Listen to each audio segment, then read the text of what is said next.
Bismillahirrahmanirrahim. Assalamu alaikum dear students, welcome back in lecture 20. Student, basically in lecture number 19 we complete the flexure design of the flat slab system, and here we have basically in this lecture basically we will cover the rest of the portion of this example. So let's start. Student, basically before the starting of this lecture, I will request you to please go to my YouTube channel and watch these lectures which is in front of you people. Lecture 17, 16, 15, 14 and 13. These lectures basically cover the rest of the portion of this present example. These lectures will cover similarly these all lectures you see here. These are the all the lectures, okay, from 1 to 6. In this lecture number 7 you see how to calculate the unbalanced moment in the column, how to distribute those in the bottom column and in the top column. And similarly in lecture this is like in lecture number 7, yes. And in lecture number 8 we discussed the pattern loading, okay, and in lecture number 10 we basically covered a flat slab system, right, and how to calculate those kind of other unloading, right. Now in the rest of the lectures in 11 and 12 we basically covered the headed reinforcement. When the punching shear, you have to control the punching shear, so we will basically provide different types of shear reinforcement. But in lecture number 13, which is the most important lecture relevant to the present lecture, we will understand what is unbalanced moment and how to calculate the unbalanced moment about the center lines of the column, what is the flexure shear stress, what is gamma V and gamma F, right, and how to calculate the punching shear capacity by using these 3 equations, and similarly how to calculate the effective weight, right, the effective weight or the transfer weight for the unbalanced movement. This is very important. In today's lecture you will see we will use this. What is gamma F? I already explained this. And similarly what is B1 in the case of the exterior column, what is B2, and similarly B1 and B2 in the case of the interior column, as well as in the case of the corner column, and what is column weight and what is transfer weight, right, C3 plus 3H. This is very important. If you don't watch lecture 13 and onward to lecture 17, right, so you could not be able to understand the present lecture, right. Again we have gamma F. What is B1, B2, B? I already explained that in lecture number 13. What are the CCD, CAB and B1? Okay, I already explained this in lecture number 13 to 17. I have covered so many examples over it, so go there and watch this. Now in the case of the present example, what is D? We already know the drop panel thickness minus the clear cover minus the, right. So what is B1? This is C1 plus D by 2. What is B2? This is C2 plus D. And what is the effective weight? This is 20 plus 3H. I already shared this, right, okay, I already shared this. What is effective weight, right. This is here you see B1 C1 plus D over 2, B2 C2 plus D over 2. But remember, when the movement is about this axis you see here, so then this direction which is perpendicular to the movement is B2, while the parallel side is B1. Okay, so I already explained this in these lecture number 13, 16 and 14. Remember, this is the transfer weight, and in the case of the transfer weight, right, in this case the weight will be BB, will be the effective weight will be equal to C plus 3H, right. This is important. So this is gamma f. And what is MSC? So go there and watch. This is basically the unbalanced moment from moment distribution table. We know this. And this gamma f means that the 62.6% movement is transferred by the flexure. Shear is transferred by the flexure, direct flexure, right? And once you got this movement, you have to use the previous calculation which we do in lecture number 19 and find out the area steel, right? Now after that, this thing is very important. Okay, this is the amount of steel reinforcement which we basically provided in the transfer bed, right? If we repeat the lecture number 19, so we already discussed that in column strip, right, in column strip whose width is 180 feet, in that region, in the case of the exterior negative region, we will provide 4.40 inch square steel amount. What does it mean? That we are, let's say, you see here, this is the exterior column, and in the exterior column you see the column strip width. This is 180 inches, right? Now the effective or the transfer width is that width which is whose width is now 62 point, okay, this is 62 point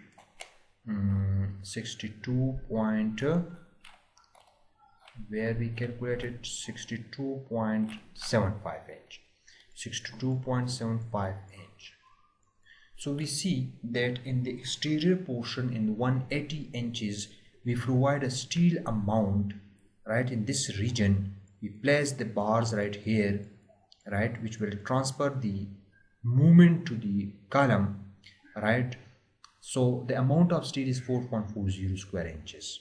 Now we have to find out the amount of the steel which basically placed over in this region, that is the 62.75 or the transfer width. So how to find out that amount? Because we are placing 4.40 inch square inch in the 180 region. Now how much amount of the steel will be placed in 62.75 inch? So we use the ratio, right? So 62.75 divided by 180 times 4.4, this is the amount which we are providing in the 62.75 inch width, right? This is amount. Now we need in 62.75, we need this amount, this portion of the steel to transfer the unbalanced moment to the column.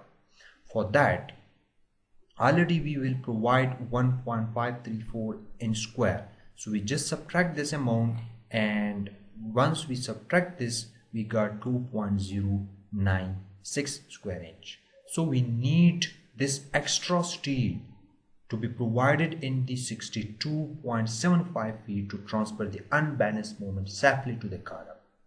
So for this we will use additional 5 number 6 bar, right?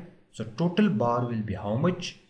5 number 6 bar will be placed in 62.75 inch with that amount of which we already present, 1.534. Okay, so this will be now extra reinforcement. This is very, very important. 5 number 6 will be additionally provided in the 62.75 inch region to transfer the moment safely, unbalanced moment safely to the column. This is very important, right? Now in the interior negative region, which is the okay, in that case you see here we don't need additional reinforcement, because you see 85.7 from where we got, this is from moment distribution table. You see that at this end we have one moment, and on the other we have so here we have negative, here we have positive moment. Here you see that at the middle portion we have 85.7 feet keep unbalanced moment. So this is a small amount of moment, right? So the steel which we basically provided in the interior column region zone in the column strip is sufficient to transfer this moment as well as the unbalanced as well as the column strip moment, right? This unbalanced moment plus the column strip moment is safely transferred by the amount of steel which we basically provided. That is the how much steel we will provide it for that purpose. Okay, right, you see here this is positive negative. So for this purpose we are placing 22 number 6 bars in the region of 180 inches, that is 9.68. This is a sufficient amount of steel which can easily transfer the unbalanced moment plus the column strip negative interior moment to the column, right? So we don't need extra reinforcement right here, but for the exterior negative moment we have to provide this 10 number 6 bar plus 5 number 6 bar extra, but that 5 number 6 bar which is the extra additional reinforcement must be placed within the region of 62.75 feet around the column, right? This is very important to safely transfer. Remember, this is very important. Let me draw the diagram right here. For example, let me bring some pages. No. Let me bring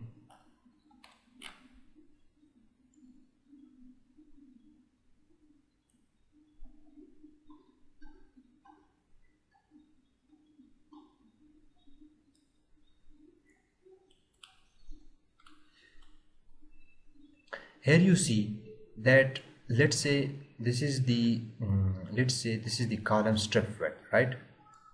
This is the column strip width which is 180 inches. Now you see that here we have this is the transfer width, right? This is the transfer which is 62.75.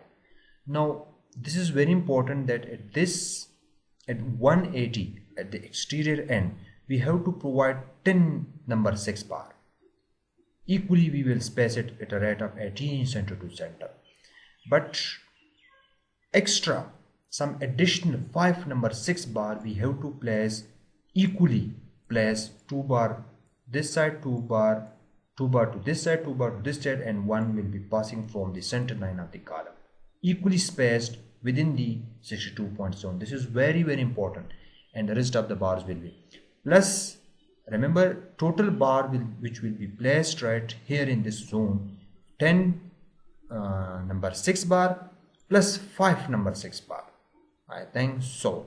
This will give you the total amount of steel reinforcement in the column zone. This 10 number 6 plus total 15 bars will be placed. This is very important, right? Now after that, in the interior region we don't need to provide reinforcement, right? You see here 85 is a small amount of unbalanced moment, gamma is 60%, and this is the unbalanced moment.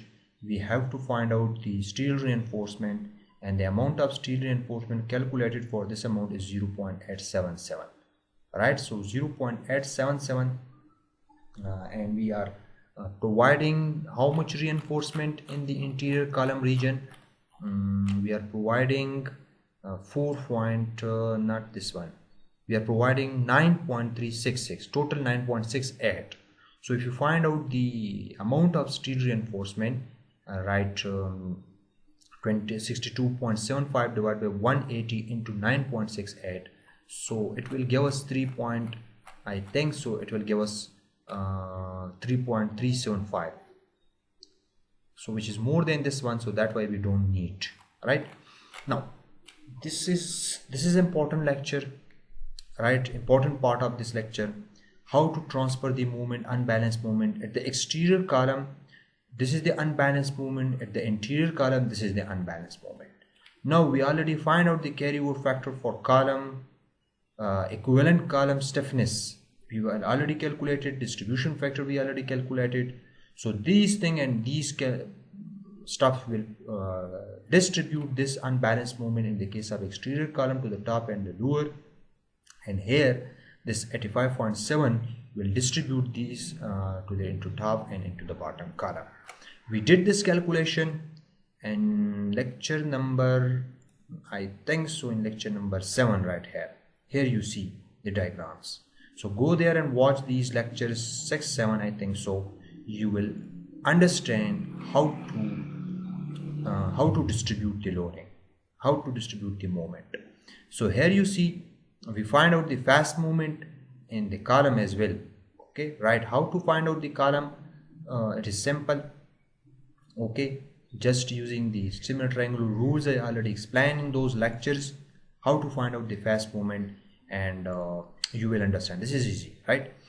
Now here you see 158.70. They basically distribute this, right?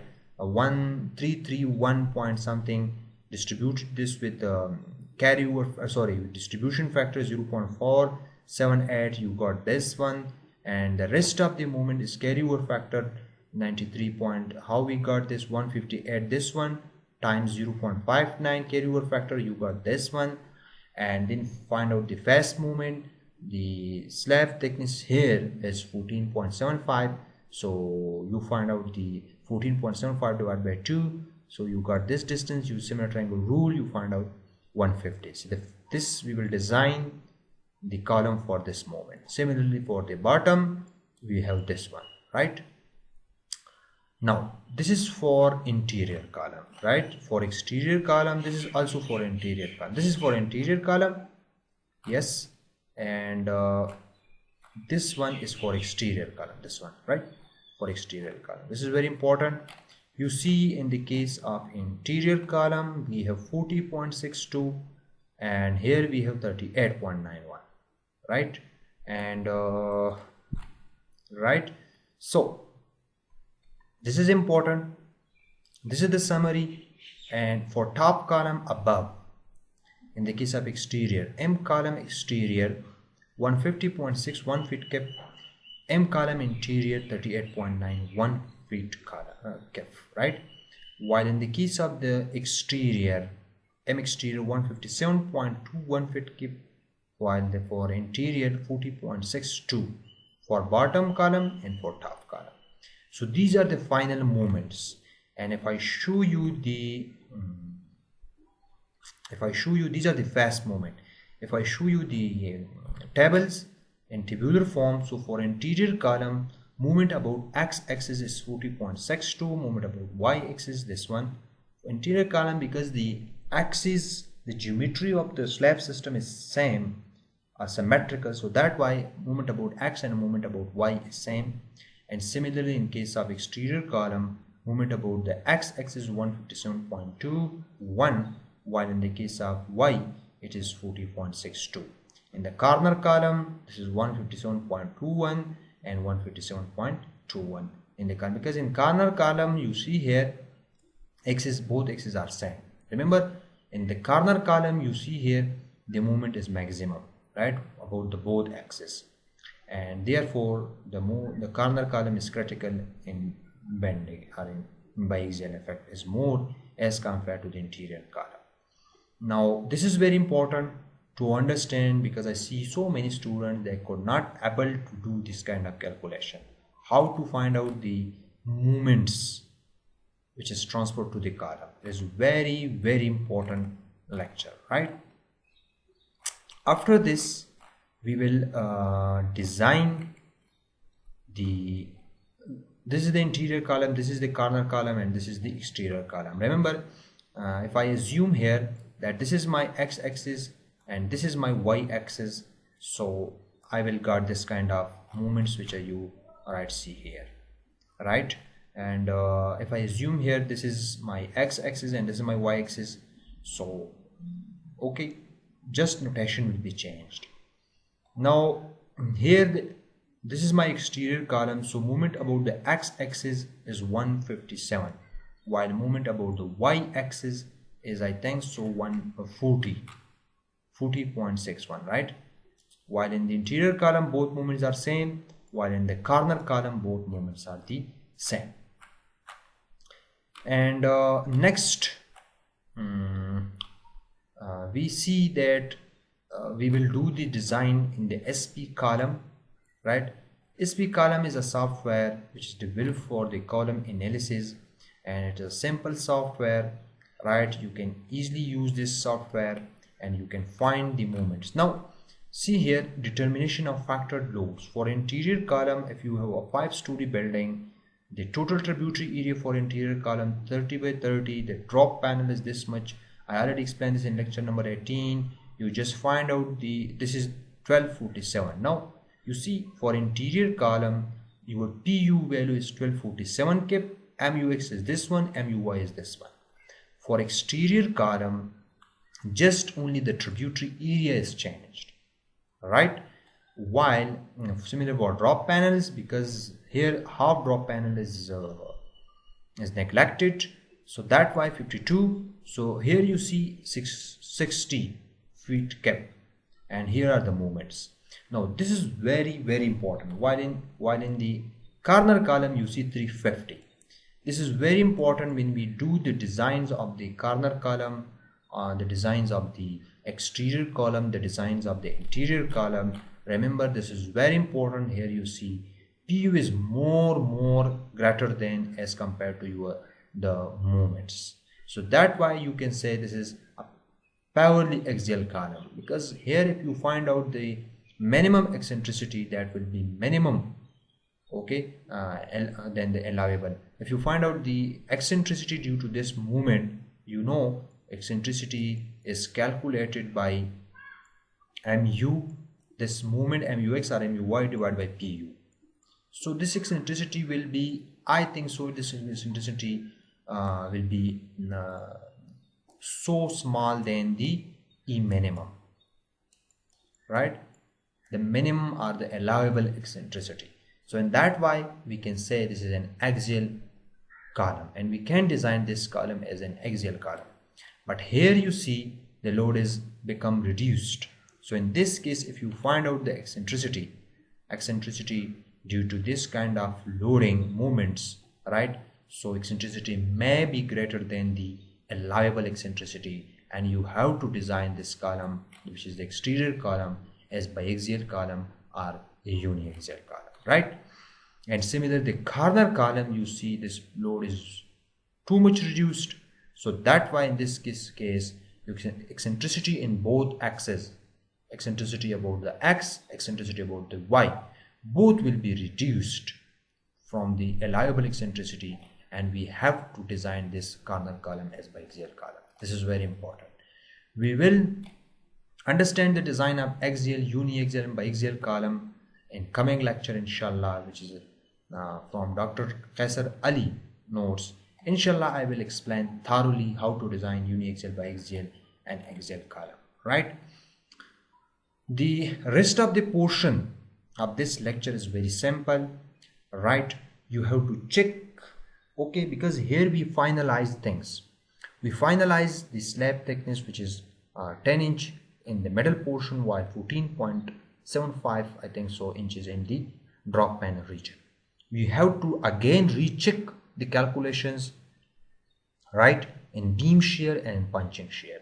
Here in the beam shear, you see here the beam shear capacity of the concrete is this much, and here basically they use wetted thickness, wetted effective depth. You can use the average depth as we will use in the lecture number 18 and 19, right?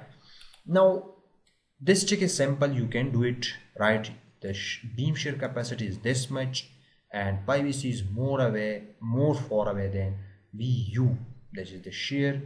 Okay, you see here all the values are well below than this value, so that's why we are safe here. Now the interesting thing is that we have to check it in punching shear. Now in punching shear, around the column faces, two-way shear is critical on rectangular section located at D by 2 away from the face of the column as shown in figure 13. Now we have to use two sections, right?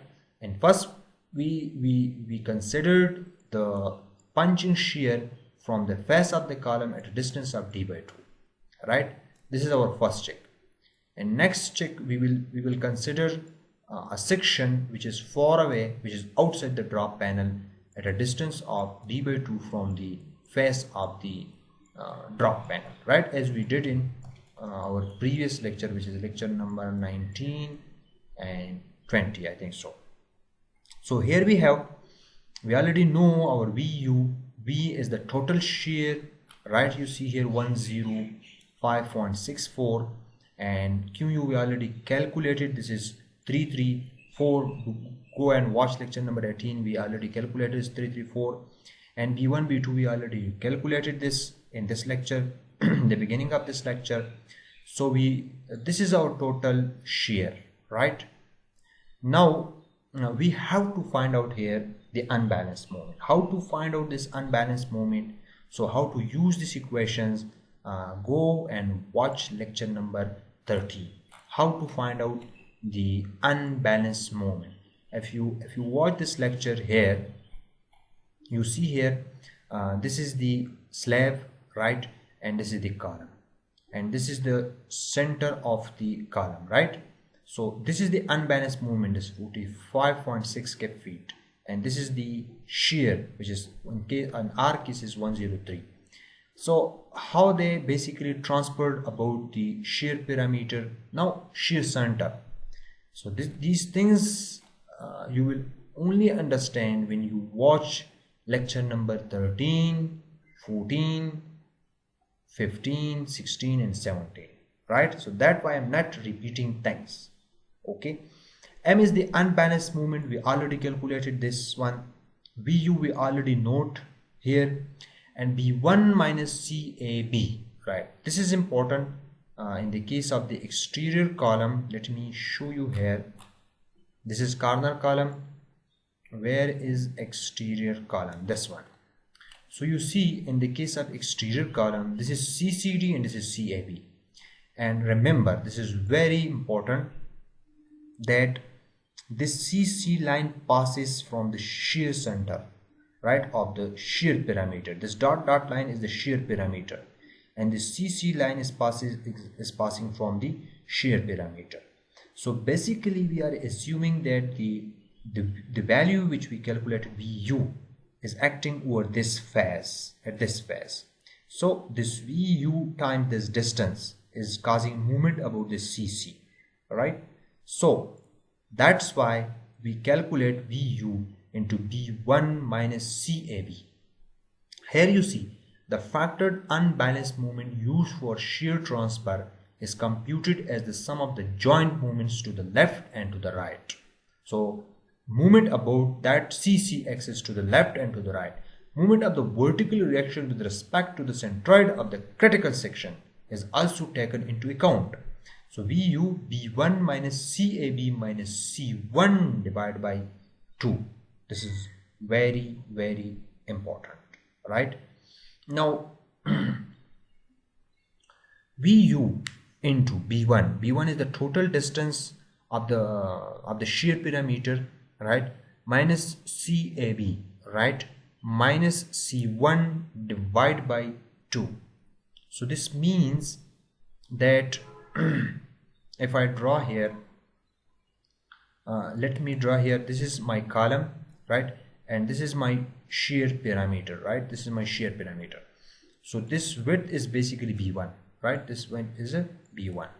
Now here we have these are the shear CC axis, right? So these are the centroidal axis which is passes from the center of the shear parameter. Now here you see this is CAB distance, right? This is CAB distance and this is CCD. Now V into B minus this distance minus. So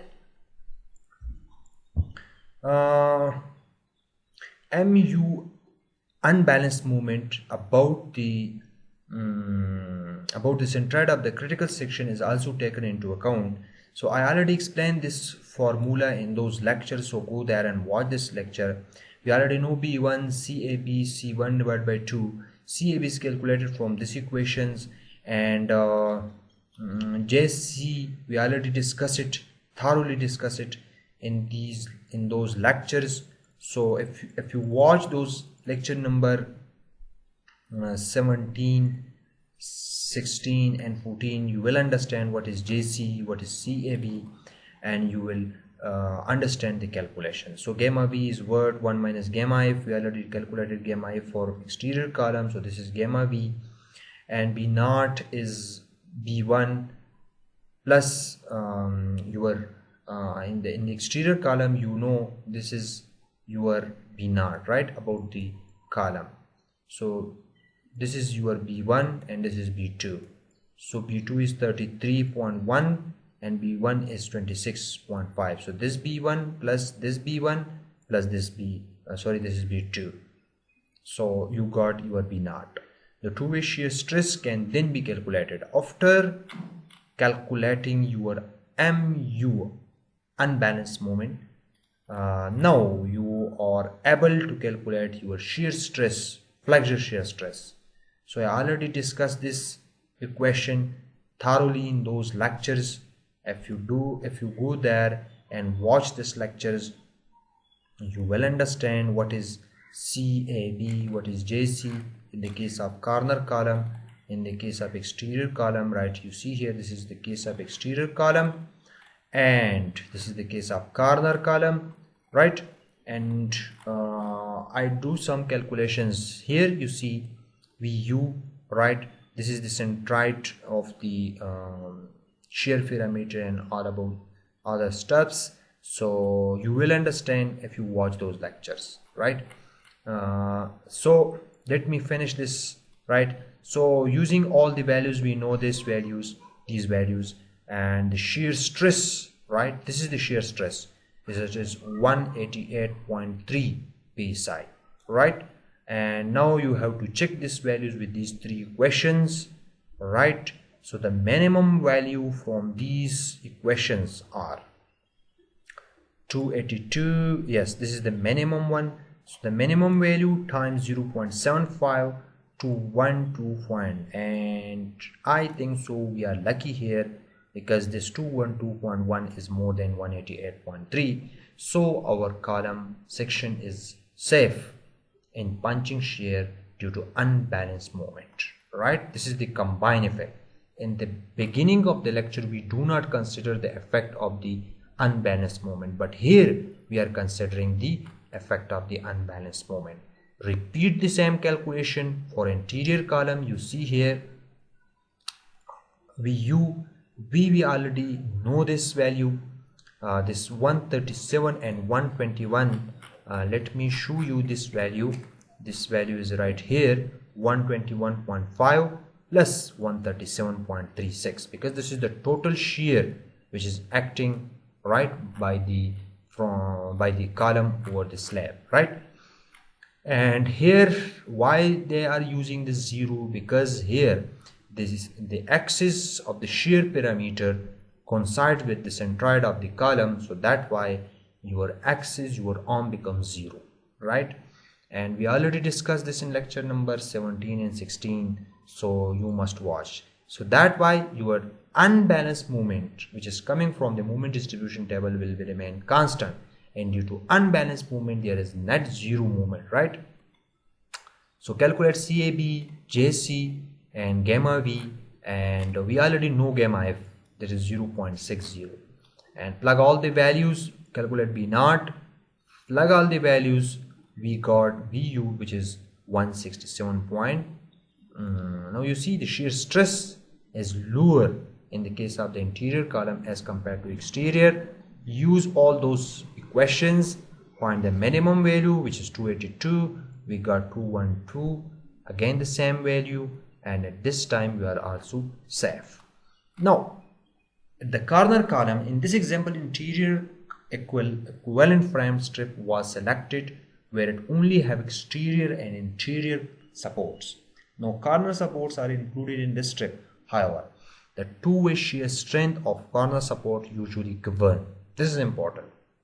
The two-way shear strength of corner column, because in corner column the critical section or the critical parameter, you see this dotted line is smaller. So that's why here shear by punching is governor, right? So we have to check this corner column.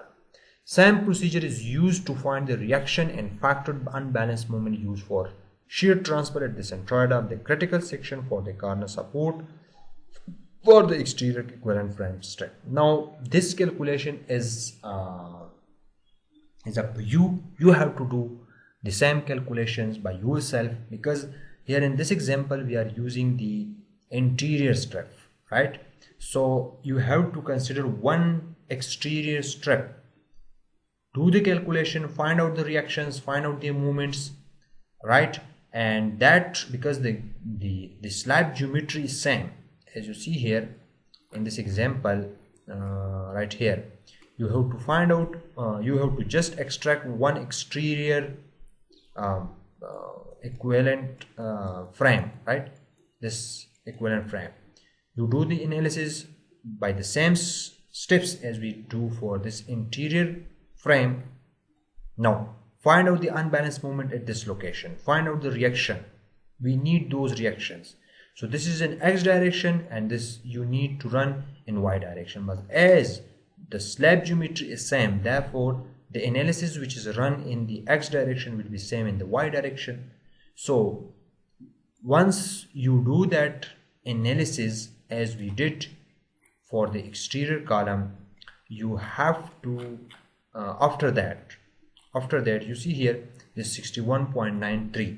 now they basically do the analysis and then they got this shear value, right? Q334 we already know this, B1 and B2, in this case B1 is this distance and B2 is this distance, right? So B1 is what? This C distance plus d over 2, and similarly B2 this C distance plus d over 2, right? And this is the shear. Now in this case MUB is this one, okay? You have to just use this formula, right? We already calculated CAB, we already calculated C1, we know about C1, we already calculated B1. CAB is what you have to do, calculate this from this equation, and JC you already know this, B1, D, all the values are known to us, right? But remember the values of B1 and CAB, it changes for the exterior, for the interior, and for the corner column, okay? Do this calculation, and gamma V is also same, right? B naught will also be changed because here B naught is B1 plus B2, right? So that's why your B naught is smaller in the case of from the case of exterior and interior column. And here VUC, you see 164.40, but the shear capacity in this case is also remains same, right? This is very good, okay? So in this case we are also same. This is the whole procedure, okay? This is the whole procedure how to check the section at a distance d over 2 from the face of the column. Now you have to again use the same procedure, right?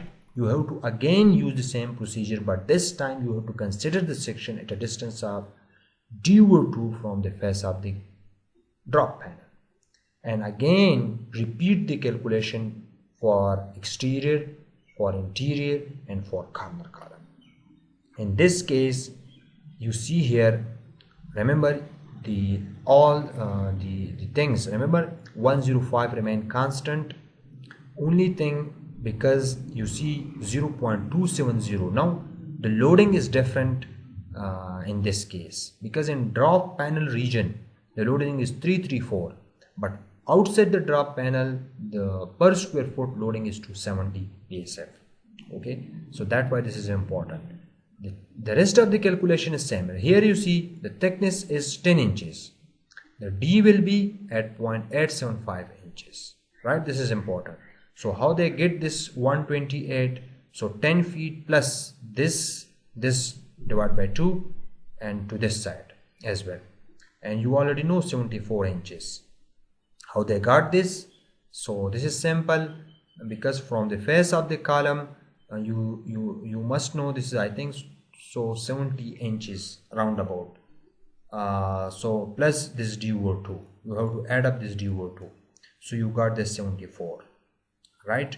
After that you have to find out your shear stress due to direct shear, and then the two-way shear stress can then be calculated as here this is important.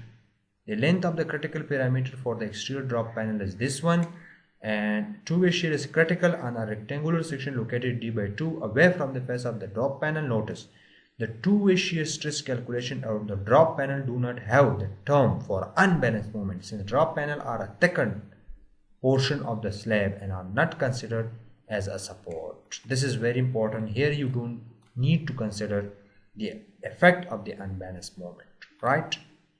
So here you are safe. And similarly in the case of the interior column, all right, you are also safe right here. Your shear strength capacity is 142.6 psi and the acting shear stress is 49, all right. And in the case of the corner column, the capacity is 38.98 psi, while here the shear stress strength will be 169.3 psi. So this is good news for you. This is the whole procedure, how to do a complete example of flat slab system and how to check the punching shear both in the column strip, in the case of the interior column, exterior column and the H column. This is very important, right? In the coming lecture, inshallah, you will see the design of the axial column, the uniaxial column and the biaxial column, and we will also design the same column by SP column, right? So see you in next lecture. Thank you for watching.